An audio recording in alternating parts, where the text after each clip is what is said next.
Hi, Steve Dayock here. It's September 11th, 2014. We're now 13 years into the War on Terror, still with no end in sight. In honor of this day, I thought I'd share with you one of the more ridiculous chapters from the official story and offer you some hope.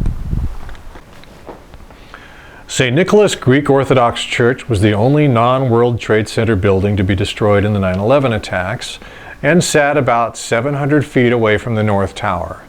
This church served as a backdrop for photographs provided by the New York Police Department depicting an airplane wheel lodged in what we were told is an exterior wall panel knocked loose from the North Tower.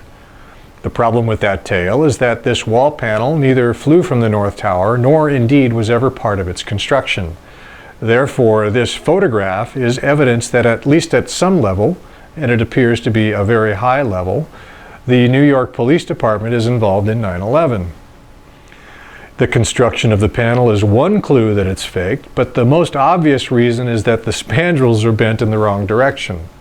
The spandrels were the plates that tied the wall panels together, and their connections had at least 24 bolts, half of which needed to snap in order for the wall panel to be pushed out in its entirety.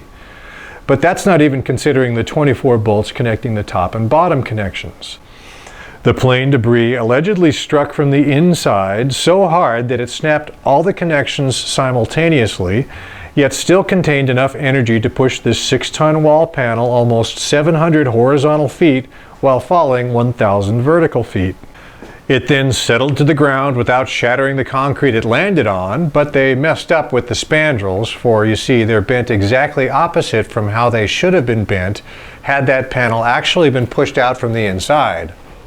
What we're looking at is a mock-up of a World Trade Center wall panel that was probably used as part of a target practice wall and then trucked to the site, dropped onto the pavement, and beat up with sledgehammers.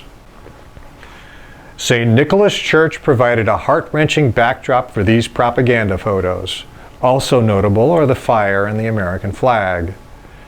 Conveniently for the perpetrators, the wall panel and the church were buried in the collapse, but these photos remain to expose the depth of the corruption that continues to support the 9/11 myth.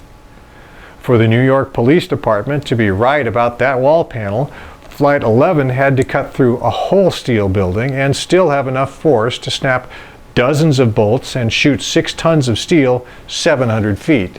A clear impossibility. At 9/11 Crash Test, we have a small but dedicated group of people willing to put that claim to the test, and we are seeking volunteers to help start a revolution of awareness that the level of corruption in world government has reached a critical mass, all based on the lies of 9/11.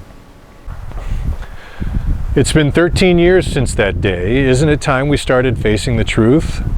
The fastest way to end the wars is by exposing the lies that spawned them. Please join us at 911crashtest.org for a rocket-powered shortcut to reality. Thank you.